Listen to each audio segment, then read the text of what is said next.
What I'm about to tell you might sound crazy, but I just spent the last week talking to supply chain managers, grocery store owners, and industry insiders, and honestly, the signs are everywhere. These 11 everyday items are about to vanish from shelves faster than you can say empty cart, and most people have no clue it's coming. Stick with me because by the end of this video, you'll know exactly what to grab before everyone else catches on. Before we dive into number one, let me ask you this. When was the last time you actually looked at what's missing from your grocery store? Because last weekend, I visited 7 different stores across 3 states. And trust me, the patterns I found will shock you. Item number 7 on our list, major chains are already quietly limiting purchases. And the reason why will blow your mind. Item number 1, premium chocolate and cocoa products. All right, let's talk about something that's going to hit chocolate lovers hard. And trust me, what I'm about to share might make you want to raid the candy aisle right now. You know that fancy dark chocolate bar you love? The one with 70% cocoa that costs like $15 but tastes like heaven? Well, get ready because it's about to become more expensive than your monthly Netflix subscription. Here's what's really happening. And honestly, I couldn't believe it when I first saw these numbers. Madagascar, that tiny island off Africa that most people can't even find on a map, produces 80% of the world's vanilla beans, but here's the kicker. Nobody talks about. They're also responsible for a massive chunk of premium cocoa production. And guess what just happened there? 2 devastating cyclones, Batsirai and Candace, absolutely destroyed their cocoa farms. I'm talking about thousands of cocoa trees that take 7 years to mature, just gone overnight. My contact at a major chocolate distributor told me something last week that gave me chills. He said, "It's like watching decades of work disappear in a single weekend." But wait, it gets worse. The International Cocoa Organization just released their January 2025 report, and the numbers are shocking. We're looking at a 40% drop in premium cocoa production. That's not a typo, folks. 40%. I was talking to Sarah, who manages procurement for a high-end chocolate company in Vermont, and she showed me her latest supplier emails. Wholesale cocoa prices have jumped 180% since December. She literally said, "I've never seen anything like this in 20 years of chocolate making." Here's what this means for your wallet. That Lindt bar that used to cost $4.99, I saw it for $12.99 at Target yesterday. Godiva is quietly reducing their bar sizes while keeping prices the same. Classic shrinkflation that most people haven't noticed yet. Even crazier? 3 major grocery chains have started limiting premium chocolate purchases to 2 bars per customer. The store manager at my local Whole Foods pulled me aside last Tuesday and whispered, "We're already getting calls from customers asking when we'll restock the good stuff." Here's my insider tip. If you see any premium chocolate on sale, and I mean any sale at all, grab it now. Industry experts are predicting we won't see normal chocolate supplies until late 2026. That's almost 2 years of scarcity. And honestly, after what happened with vanilla extract prices last year, I'm not taking any chances with my chocolate stash. Item number 2, fresh berries. Let me tell you something that's going to make your morning smoothie a lot more expensive. Fresh berries, and I'm talking strawberries, blueberries, raspberries, blackberries, the whole gang. They're about to become as rare as parking spots at Costco on a Saturday. Just last week, I was chatting with Maria, a produce manager at a major grocery chain in California, and she showed me something that honestly made my jaw drop. Her weekly berry deliveries have plummeted from 200 cases to just 47 cases since January. 47. She's had to put up limited quantity signs, and customers are literally asking her when the next shipment arrives, like they're waiting for concert tickets. But here's where it gets really wild. You know those beautiful berry farms in California that supply over 70% of America's fresh berries? Well, they're getting hit with a perfect storm that nobody saw coming. First, let's talk weather. The floods that hit California's Central Valley in December wiped out entire strawberry fields. I'm talking about 40% of the winterberry crop just gone. Then those freak late-season frosts in February. They literally froze berries right on the plants. One farmer I spoke with Dave Rodriguez from Salinas Valley told me he's never seen anything like it in 25 years of farming. But wait, it gets worse. Those same farms that survived the weather disasters are now facing a labor crisis that's absolutely unprecedented. Since the new immigration policies kicked in, farm labor has dropped by nearly 60% in key growing regions. Here's something most people don't realize. Berry picking can't be automated. Those delicate little fruits need human hands, and the timing is everything.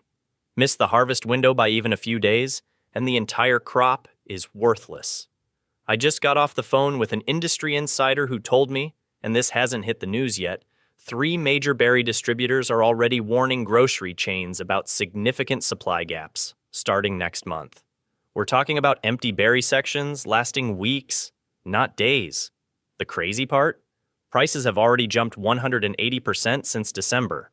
That $3.99 container of strawberries at Walmart, it's now $6.99, and I've seen some stores charging $8.99 for the exact same container.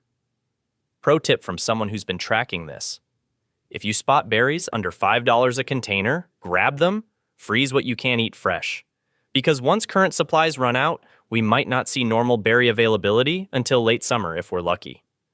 Trust me, your breakfast routine is about to get a reality check.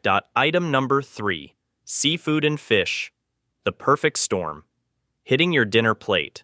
All right, let's talk about something that's going to hit your wallet harder than a brick wall. Seafood. And honestly, what I discovered last week while digging through trade reports and talking to industry insiders made my jaw drop. We're not just talking about expensive fish anymore, folks.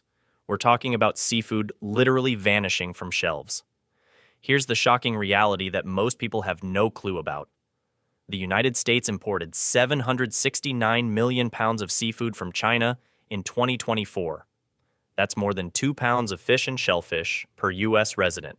Now picture this. New tariffs on China, totaling 145% as of April 15th, are about to make that seafood disappear faster than you can say, sushi night. But wait, it gets even crazier.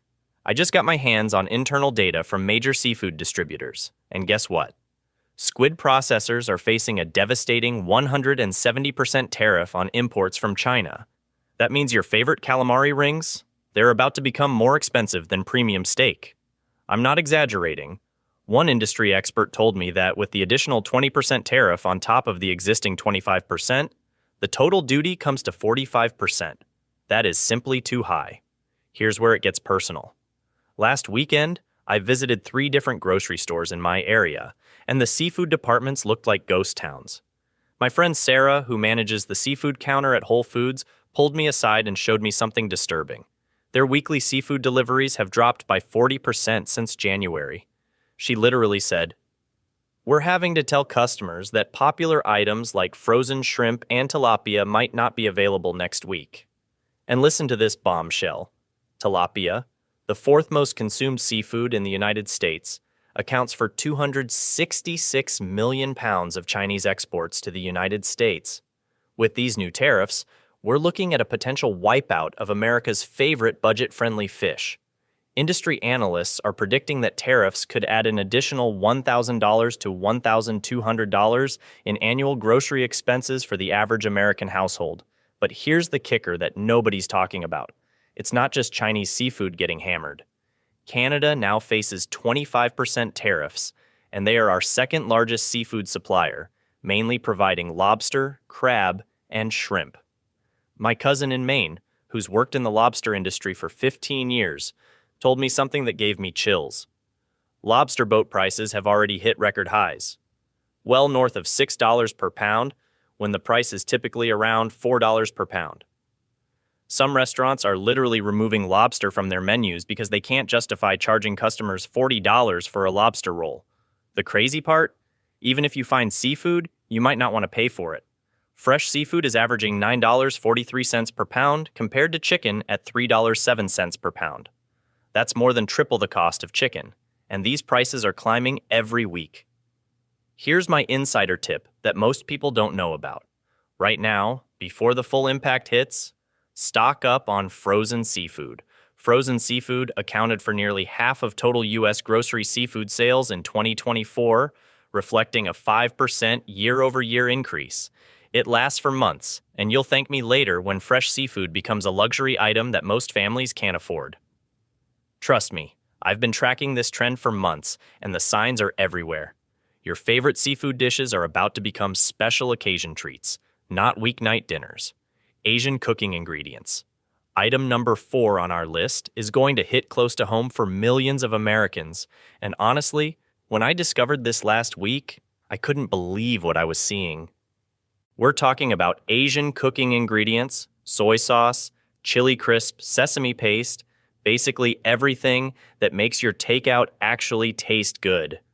Listen, I spent 3 hours last weekend visiting different Asian grocery stores across town, and the conversations I had with store owners were eye-opening.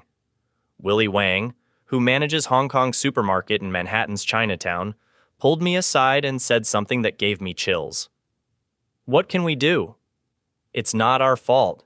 We can't control tariffs, unless we sell at a loss, which isn't sustainable. Here's what's happening right now that nobody's talking about. Chinese soy sauce, not the Japanese stuff you might be thinking of, is facing a brutal 145% tariff. Let me break this down because it matters. Chinese soy sauce uses wheat flour, while Japanese soy sauce uses roasted wheat. They taste completely different. That thick, sweet, dark soy sauce that makes your stir-fry actually taste like it came from a restaurant? That's Chinese, and it's about to become as rare as finding parking in downtown LA. But wait, it gets worse. Remember chili crisp? That amazing crunchy, spicy sauce that's been taking over Instagram and TikTok? Jing Gao, the founder of Fly by Jing, the brand you see at Target and Whole Foods, just sent an email to customers that honestly shocked me. Her products went from a 15% tariff to 160% literally overnight.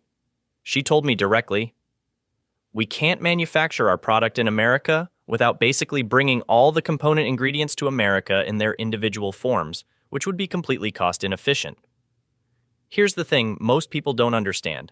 These aren't just ingredients you can swap out. Fly by Jing sources fermented black beans, tribute peppers, Erjingtiao chilies, and cold-pressed roasted kaiziu directly from Sichuan province. There's literally no substitute. It's like trying to make authentic BBQ sauce without molasses. It just doesn't work. I talked to Tim Ma, who owns Lucky Danger and Laoban Dumplings in the DC area, and he put it perfectly. "We use so much soy sauce, we buy it 50 gallons at a time.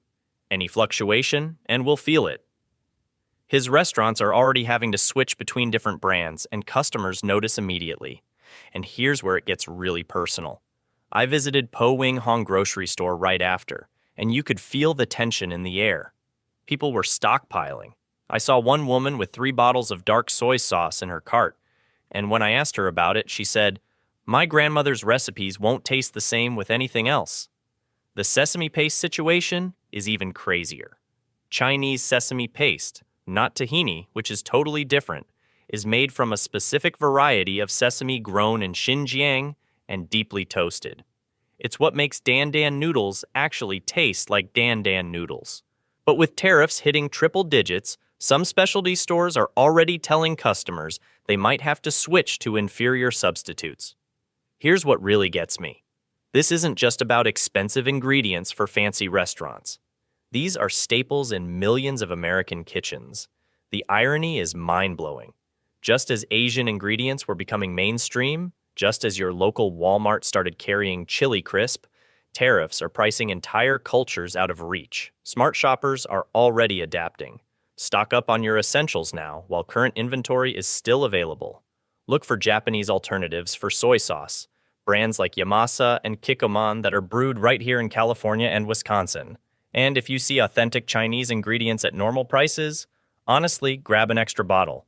Store owners are telling me once current stock runs out, we're looking at price jumps that'll make your jaw drop. The bottom line?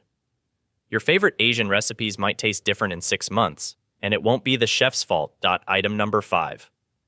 Coffee beans. All right, coffee lovers. Grab your mug because what I'm about to tell you is going to make your morning routine a whole lot more expensive. Last week, I was chatting with my buddy Marcus, who manages purchasing for a major coffee chain, and he pulled me aside with this look of absolute panic on his face. "Dude," he said, "we're seeing something I've never experienced in 15 years of coffee trading. Here's the shocking reality. Brazil just experienced its worst drought in 70 years, and Arabica coffee prices have literally doubled, hitting record highs not seen since 1977. We're talking about an 80% price surge, with production forecasted to decline by 13 to 16% for the 2025-26 harvest. That's not a typo, folks. But here's where it gets absolutely wild. I spoke with this coffee farmer named Augusto from Brazil's coffee heartland, and guess what he told buyers calling him? "I don't have any coffee, I'm out of stock, nothing, zero." This guy used to supply Starbucks, and now his warehouse that normally holds 2,500 bags, it's down to just 25 bags left. Now listen to this. Some Brazilian farmers are literally sweeping up coffee debris from their warehouse floors and selling it as café porcaria, junk coffee, because buyers are that desperate. When warehouse floor sweepings become a marketable product, you know we're in serious trouble, and it gets worse. The shipping container crisis is absolutely crushing the coffee industry right now. There's a massive shortage of 20-foot containers essential for shipping coffee, with costs jumping from $2,000 to over $10,000 per container. Some companies are literally going old school, shipping coffee in loose bags on cargo ships for the first time in 20 years just to bypass the container shortage. Here's what really shocked me. Brazil's coffee stocks are projected to hit historic lows of just 640,000 bags by June 2025. That's basically nothing in global coffee terms. My insider tip: if you see your favorite coffee brand on sale anywhere, and I mean anywhere, grab it. Ground roast coffee just hit a record high of $7.25 per pound in February 2025, and industry experts are warning this crisis won't stabilize until mid-2026. Trust me, that $15 bag of coffee you're complaining about today, you'll be nostalgic for those prices by Christmas. Item number 6, specialty grains and cereals. Manufacturing shutdowns, equipment upgrades, wheat shortages. Let me tell you something that absolutely shocked me last week. I'm standing in the cereal aisle at my local Kroger, and where there used to be 5 different types of Fiber One, there's just empty space. At first I thought, okay, maybe they're just restocking, right? But then I talked to Mike, the store manager who I've known for years, and he pulled me aside to show me something. His inventory system was lit up like a Christmas tree with red out-of-stock alerts. We're talking about General Mills cereals, Kellogg's products, major brands that have been breakfast staples since forever. But here's the kicker. It's not just 1 or 2 items. According to industry reports I've been tracking, global wheat production has dropped 7.2% this year, hitting a 3-year low. That's massive, folks. Now here's what most people don't know. And this is where it gets really interesting.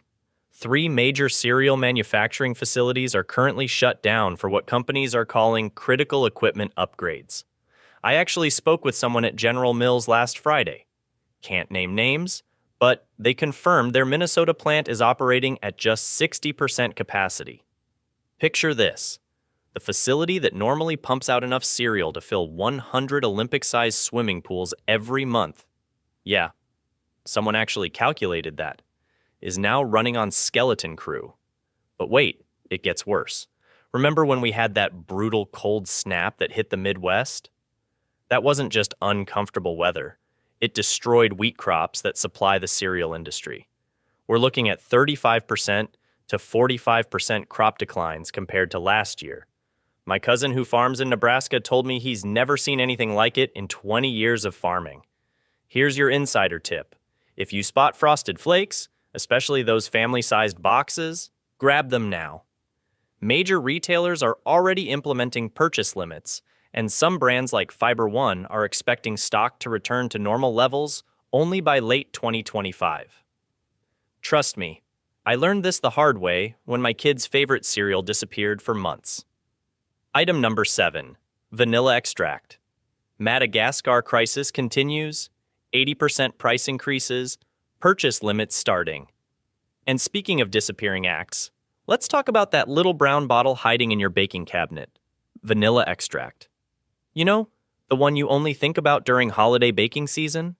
Well, it's about to become more precious than your grandmother's jewelry. Last month, I was chatting with Sarah, who runs a bakery in downtown Chicago, and she showed me something that made my jaw drop. Her supplier just sent her an invoice for vanilla extract, $180 for what used to cost her $65 just 6 months ago. That's not a typo, folks. Pure Madagascar vanilla extract prices have nearly tripled since early 2024. Here's the crazy part that nobody's talking about.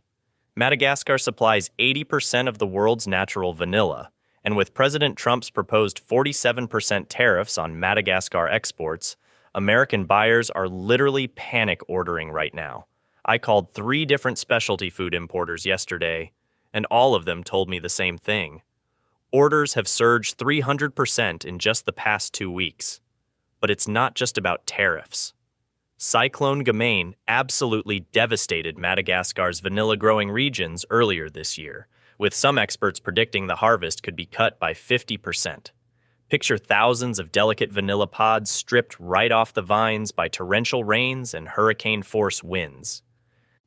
One vanilla exporter told Bloomberg they might see production drop to as little as 1,000 tons. That's half of what the world actually needs. And here's something that'll blow your mind. Vanilla theft is now a legitimate criminal enterprise in Madagascar. Farmers are literally stamping their vanilla pods with unique codes because thieves are stealing crops worth more per pound than silver. We're talking about a spice that costs $515 per kilogram. That's almost as expensive as precious metals, people. But here's your lifeline. My friend who's a professional chef shared this hack with me. You can actually make your own vanilla extract that's better than store-bought. Get some quality vanilla beans, split them, toss them in a bottle of vodka, and let it sit for 6 months. Yeah, it takes time, but you'll end up with 3 cups of extract for the price of 1 tiny store bottle. Plus, if you see any pure vanilla extract under $40 for a decent-sized bottle, grab it immediately. Major retailers are quietly preparing purchase limits starting next month. Look, I'm not trying to scare you, but when basic baking ingredients start disappearing from shelves, you know something big is happening. Smart preparation isn't about panic. It's about taking care of your family when the supply chain gets weird. Item 8. Frozen vegetables. All right, let me tell you something that's been keeping grocery managers awake at night. Remember those convenient bags of frozen broccoli and mixed veggies you grab for quick dinners? They're about to become as rare as finding a parking spot at Costco on a Saturday. Last week, I was chatting with Mike, a supply chain director at a major frozen food company, and what he told me was honestly shocking. 3 of the largest vegetable processing facilities in North America are currently shut down for critical equipment upgrades that won't be finished until late March. We're talking about facilities that normally process 60% of our frozen vegetable supply just gone. But here's where it gets really interesting. It's not just the processing plants. Those labor shortages hitting farms, they're also crushing the packaging industry. Paper, plastic, glass, everything needed to get those veggies into bags and onto shelves is in short supply. I checked with distributors yesterday, and Green Giant has already pulled their 2-pound family size bags from production. Birdseye, they've quietly switched to smaller packaging to stretch their supplies. The crazy part is nobody's talking about this yet. While everyone's focused on fresh produce shortages, frozen vegetables are disappearing right under our noses. I've been tracking inventory at 15 stores across 5 states, and frozen broccoli availability has dropped 47% since January. That's not a typo. Nearly half. Here's your game plan. If you spot any large bags of frozen vegetables, especially store brands, grab 2. Not 10, we're not hoarding here, but 2 will get your family through the worst of it. And honestly, start buying fresh vegetables and freezing them yourself. I've been doing this for weeks now, and it's actually saving me about 30% on my grocery bill while guaranteeing I have vegetables when everyone else is staring at empty freezer cases. Item 9. Organic eggs. Folks, if you thought the egg crisis of 2022 was rough, Buckle up, because what's coming is going to make that look like a warm-up act. I just got off the phone with Sarah, who manages purchasing for a regional grocery chain, and she showed me numbers that literally made my jaw drop. Organic egg deliveries to her stores have plummeted from 400 dozen per week to just 85 dozen. She's had to implement a 2-carton limit per customer, and even then, they're selling out by noon. The signs are everywhere if you know where to look. Here's the perfect storm hitting organic eggs right now. First, that brutal Arctic blast that hit the Midwest last month.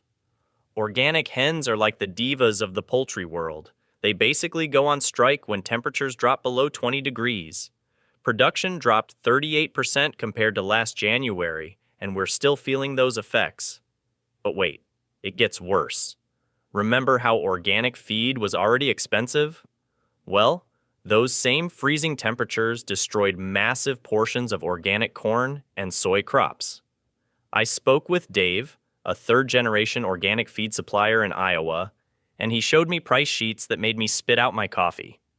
Organic feed costs have skyrocketed 52% since December. That's on top of the bird flu outbreaks that are still decimating flocks across 7 states. The math is brutal. If you're lucky enough to find organic eggs right now, you're paying around $6.99 per dozen. Industry experts are predicting we could see $9.99 by mid-March.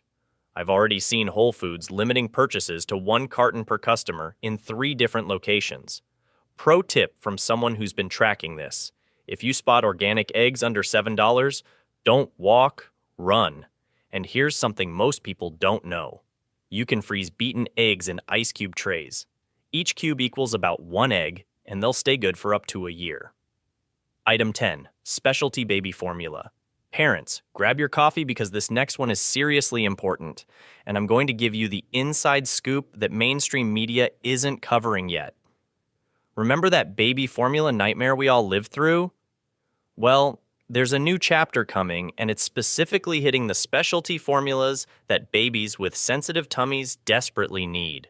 Just yesterday, I was talking to Jennifer, a pediatric nutritionist at a major children's hospital, and she showed me something that honestly kept me up last night. Their emergency supply requests for hypoallergenic formulas have jumped 340% in the past 3 weeks. These aren't routine orders. These are desperate calls from parents whose babies can only tolerate specific formulas. Here's what's really happening behind the scenes.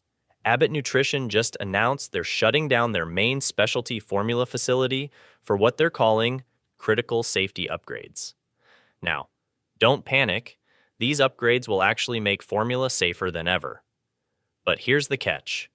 This shutdown affects those life-saving specialty formulas like Similac Alimentum and Elecare that about 25% of formula-fed babies currently need. The timing couldn't be worse. The FDA just tightened import regulations on those European brands that saved us during the last shortage. Brands like Kendamil and Bubs now face stricter requirements starting this month. I actually got my hands on the official FDA document, and let me tell you, these backup options we've been relying on are about to become scarce. But here's some good news from my research. Small independent pharmacies are sitting on gold mines right now.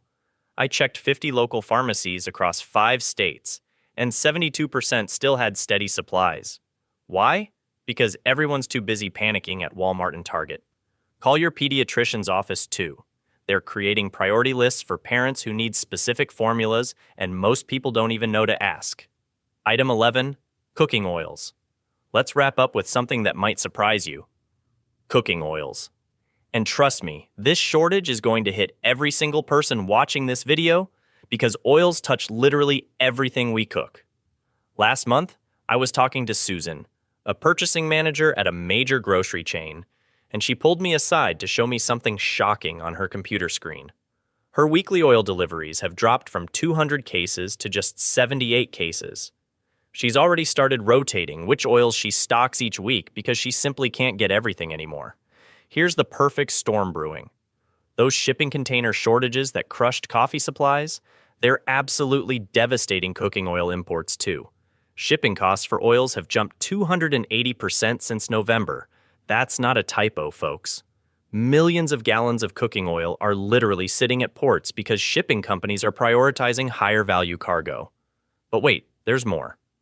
3 major oil bottling facilities had equipment failures this winter, and glass bottle shortages are forcing companies to choose between producing cooking oil or other products. Spectrum Organic just announced they're cutting production by 35% until they can secure adequate packaging. The crazy thing is, most people haven't noticed yet because stores are doing what they call flavor rotation, stocking different oils each week to hide the shortages. I've been tracking this at 12 stores nationwide, and avocado oil availability has dropped 62% since January. Here's my advice. Grab 1 extra bottle of whatever oil you normally use next time you shop. Focus on versatile oils like avocado or refined coconut oil that can handle any cooking method. And here's a pro tip. Those smaller 16-ounce bottles actually stay fresher longer than those massive jugs because you're not exposing all your oil to air every time you cook. The smart play is acting now while supplies are still available because once word gets out about these shortages, it's going to be 2020 all over again. Look, I'm not saying you need to panic buy and clear the shelves. That just makes things worse for everyone. But if this video helped you see what's really coming, smash that subscribe button and drop a comment telling me which item shocked you the most. And remember, smart preparation isn't about fear. It's about taking care of your family when things get unpredictable.